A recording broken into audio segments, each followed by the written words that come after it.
as per usual, we're going to give you the permission to record the session, but please know that we will be sending clips following later this afternoon.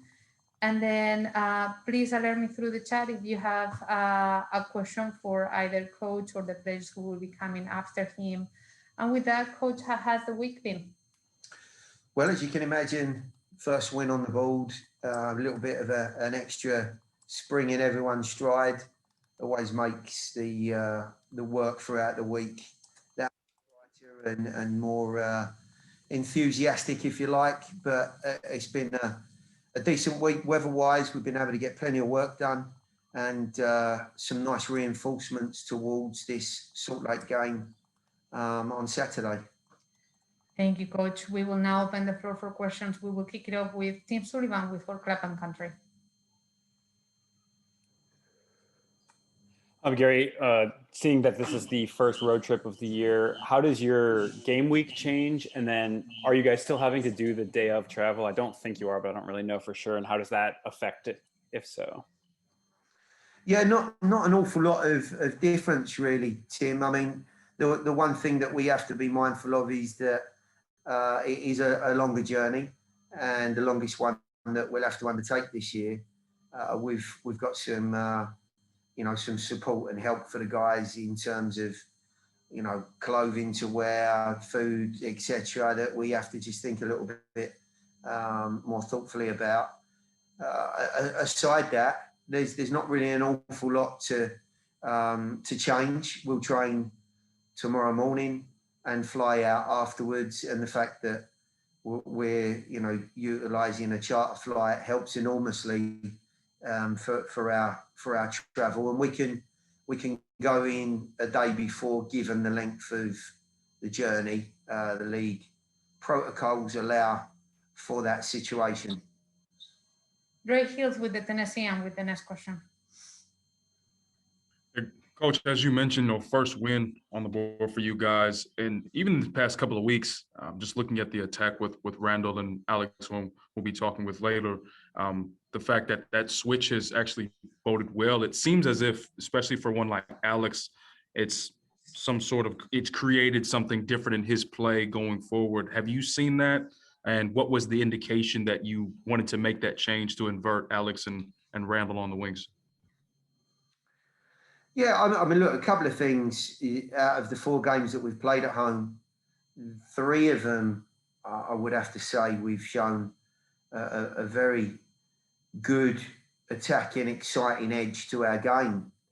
Plenty of opportunities, plenty of goalmouth action, a real appetite and energy to be effective in our opponent's half. And to a large degree, it hasn't affected what we've done at the other end of the field. I think we're still seeing some very good signs within the group. We haven't always got the result that we feel we deserved, but then that's soccer in general.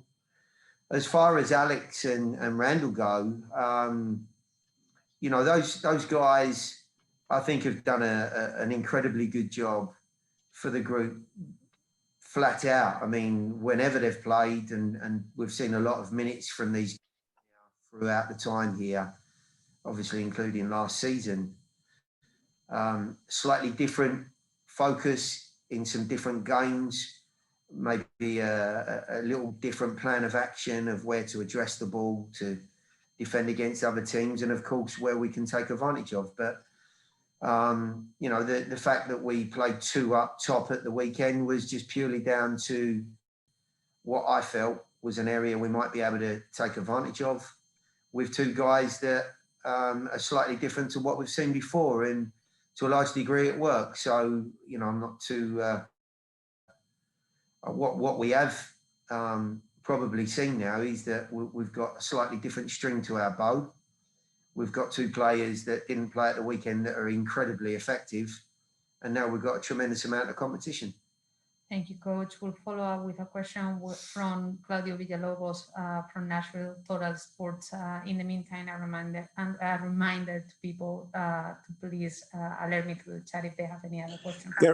Gary, listening to you about the way the last game went, when you decided to go with 2 strikers, It's not that you have to tell us, of course, about how tactically you're going to be setting up the team for the coming game, but obviously now you have seen two, just to put it that way, two versions of the team, with and without the two strikers.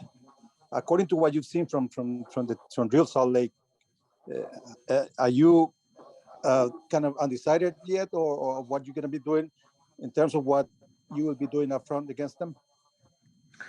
Oh no, I'm very decided on what I'll be doing. But each game presents, as I've said, a very different challenge.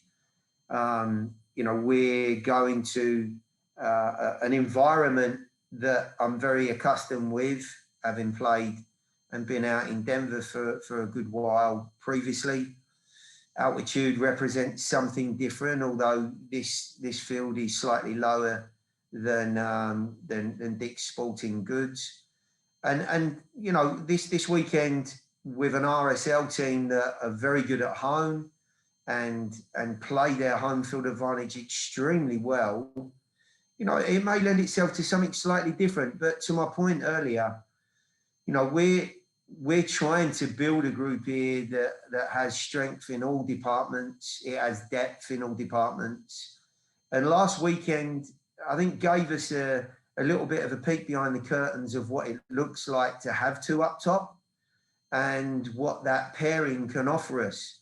And maybe we're all forgetting, you guys probably more so than me because I'm here every day, but with guys like Daniel Rios and Abu that are not available to us at the moment, there is really the opportunity now to mix the team up, to change the perspective maybe more often than I have done before. I was very happy with what happened at the weekend. I really would love to see Yonder up there with one of those two guys as well. I think any forward wants to be with a partner, but in the modern game, more often than not, they end up on their own. So it can be a thankless task on some occasions when you're on your own. Hanny's very, very capable of playing other positions. So I've got some really nice decisions to make. It's always better being in a spot where you've got choices and good ones. And I certainly have that. Team Sullivan with a follow-up question. Sorry. Gary, you alluded to Hanny there. First of all, are you expecting to have him back this weekend? And then kind of as a follow-up question to what you were just talking about, does the ability of guys like a CJ, Dom, Jonder, does their ability to kind of check back and almost fill in as that number 10 from the 4-4-2 allow you to kind of do a hybrid between those two styles of play? Yeah, look, they're very different characters, as we all know. Yonder, Dom and CJ have real forward instincts, getting beyond, getting into the area, attacking crosses, and their perspective of the game is very different to Hanny's. Hanny's a great technician. He's a link player. He's a creator. He has different aspects and qualities to his game, and that in itself gives the team a different dimension and a different look to playing two forwards, as you saw at the weekend. We've played with a 10 and predominantly in Hanny. Randall's been in there, of course, and a couple of other guys, but it certainly gives me food for thought now, dependent on who we're playing, where we're playing, and what we may need out of a game. It's given me, and I think the group, a hell of a lot of confidence to play a slightly different shape and be very, very happy and comfortable about what we may get out of it. Randall, how has the preparation this week been for you? I think this week was very good, for us.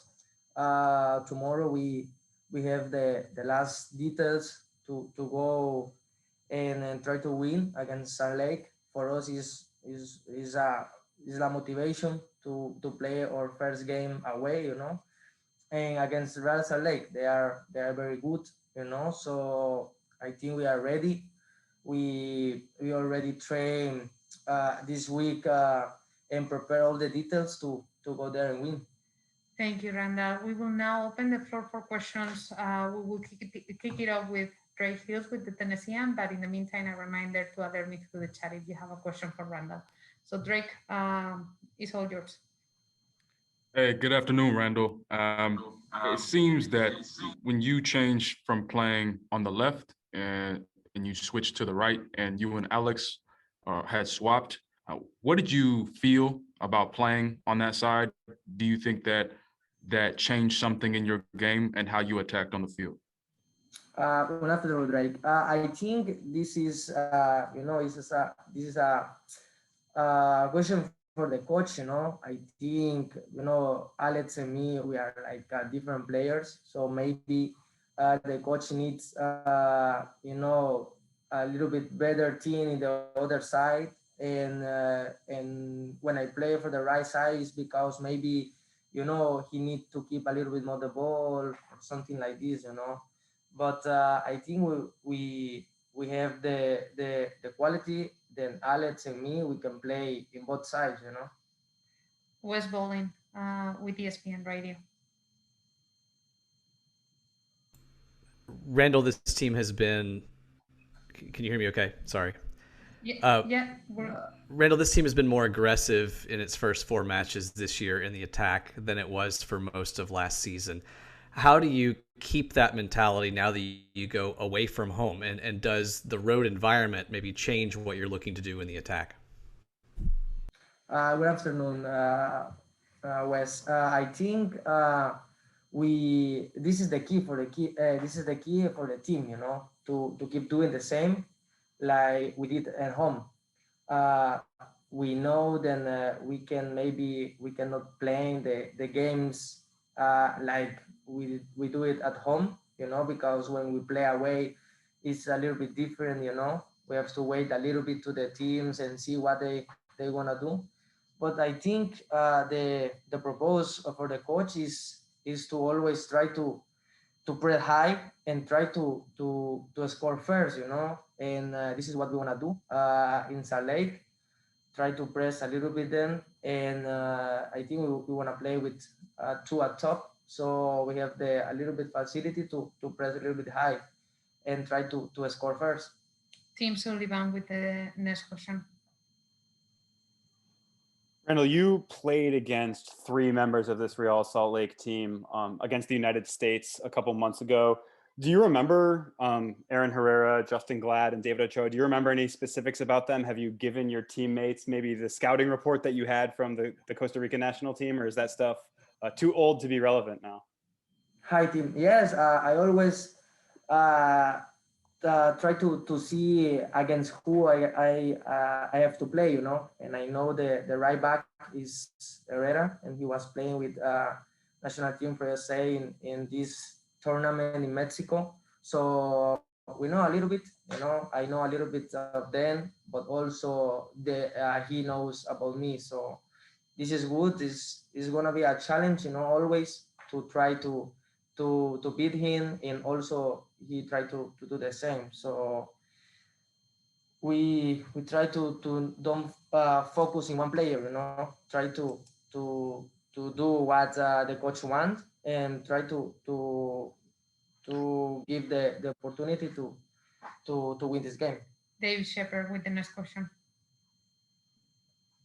Hey, Randall, good afternoon. This is really your first super long U.S. road trip. Last year, they tried to limit some of those really long flights due to the COVID-19 pandemic. What's this work week been like for you and for some of the other new guys on the team getting used to kind of one of the big travel days, the longest one you'll have this season? Que este es el primer partido que van a jugar a una distancia considerable. ¿Cómo se están preparando para eso? I think we have John is the guy who is always behind us, try to give us a little bit advice about what we have to drink, what we have to eat, because we know that the game is a little bit farther. But last time we play also in Portland and a little bit farther also. So I think we have to need the person personality and be responsibility and what we have to do, because we know also ¿cómo era la altura? The altitude. Yeah, the altitude is too high, so we need to take care about this kind of teams. Claudio Villalobos with the next question. Hey, Randall, we know that, and you also, that players have to adapt to whatever the coach asks you to do in the field. But my question is, did you, for your game, is it better when you play with Yonder up front by himself, or is it a lot better when the coach decides to do what he did with the two strikers this past game?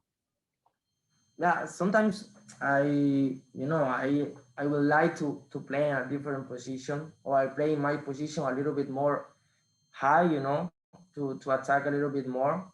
But we need to respect first the plan of the coach, and this is what I try to do. Maybe my football is not like ¿cómo se dice vistoso? So showy. Yeah, so show it, because maybe the coach wants the other players do the job in front, like last game, like CJ and Baggy, But we need to do what the coach wants, and I think I do it well, I always try to ask to the coach if he has something, then I need to do more and to do it more. And he always is like good with my job. So, this is the plan of the coach. Thank you, Randall. We have time for one final question, and it's a follow-up from West Bowling. Randall, nobody in Major League Soccer has more shots on target than you do, and I think your accuracy also leads Major League Soccer. Can you point to a reason for that increased confidence and accuracy in front of goal this season? ¿Es para mí o del equipo? Si dice que tú eres el que tienes el mayor número de tiros a puerta. I like to shot a little bit farther, and when I have the opportunity to try to shot, because the players like me or players who play in top, we need to score. I always try to look in the best, the best opportunity. If I can give an assist, I do. If I can shoot, I try to shoot. Because this is why you score goals. Because you shooting. If there is the possibility, sometimes it's better to pass the ball, sometimes it's better to shoot. But I try always, this is a little bit of my quality to shoot a little bit, and I think I will try. I will like to do it a little bit more in the games that are coming. We are joined by Alex Muyl, who scored his first goal for Nashville SC over the weekend. Something that was remarkable during that moment was the celebration with everybody and how sad you were at that particular moment. So tell us about what it went through your mind then. Yeah, I mean, I think part of it obviously was an important time of the game to, be up 1-0. They can come back in the game 2-0, kind of really felt like, we were more in control. So that was a big feeling of relief. And then on a personal level, kind of just in the first couple games, I think I had almost a chance, and then ended up, not going, someone else headed over the goal. And I just think it's been kind of something that's been almost coming for me for a while. And just to have it happen was a big feeling of relief. And I don't know, just felt really good. It was something that we've all been looking forward to. And then I think honestly, the biggest thing was for me was the way everyone else came around me. And I've never felt like that ever in any club, or everyone was so happy for me and so supportive. And that's just the best feeling in the world. It makes me want to go out and just go out and honestly just go out and die for them and do everything I can to help them play well. Because just seeing everyone, the way that they were so happy for me, that was really special and really more special than the goal or any of that for me. It truly was for everybody watching as well. Thank you for sharing that. We will now open the floor for questions. We will kick it off with David Shepard from Speedway Soccer. Hey, Alex, good afternoon. Gary mentioned in his presser you've been working a lot in the preseason and through the start of the season with Steve Guppy just on getting to more end product to end up on the score sheet. Everybody knows the amount of work you put in, the meters covered, all of that stuff. But can you talk a little bit about the time you've put in with Steve and what that's been like so far? Yeah, no, it's been great. It's something that I think we, that Gary and I talked about in our kind of preseason meeting, that was an area for obviously that I can improve, because, I'm a person who, I think I do a lot of things that don't always show up on the stat sheet, but ultimately as an attacking player, you're judged by the stat sheet. And working with Guppy has been amazing, because he's someone who obviously, he's done it at a really high level. He has a lot of knowledge, a lot of wisdom in that area. And I think that's a perfect guy to be working with. And for me, it's been a process, and I think I'm improving, but there's a long way to go, and I just want to keep going with it. I think part of it has been the mindset of just, it's a growth mindset. It's not like just because something's not easy for you right now that you'll never be good at it. I think that, learning that you can improve and get better has been really enlightening. Drake Hughes with Tennessean. Yeah, Alex, going from and playing on the left, was there something, a different feeling or a different approach for you going forward in attack, playing on the left versus your conventional on the right wing? Yeah, I mean, it's always a little bit different because the partnership is different, but also it's more when you're a right-footed player playing on the left, it kind of opens up the field when you come inside, and you can combine differently. And obviously there was also some different, we were playing a little bit of a different system with two strikers. So, there was a couple different wrinkles in the game, but for me, I love to play on the left, but I'm happy on the right as well. So either way, they're just different.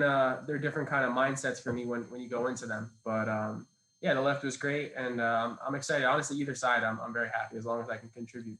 Tim Sullivan with the next question.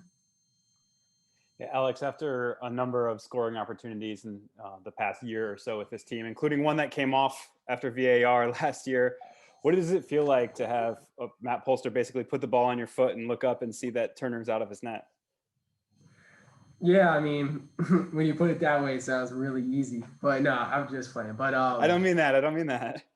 No. It was good. It was one of those things, honestly, where yeah, exactly. It's like it's almost good that happened like that, because it was no time to think. It was like the ball comes to me, and I saw what I had to do, and I didn't have to think. It just all really happened naturally. So like you say, yeah, it was a funny way after all that buildup for it to come just so quickly. And I think part of it also, Guppy and I were talking about it. Obviously, it wasn't the craziest finish in the world, but it was, I had to kind of sneak it in there and have a good follow through and keep it low and be precise. And I think that was a really good feeling too, to know that, a lot of the shooting kind of it paid off in a moment when I had to be precise and be cool. And we have one final question I apologize, for Claudio Villalobos.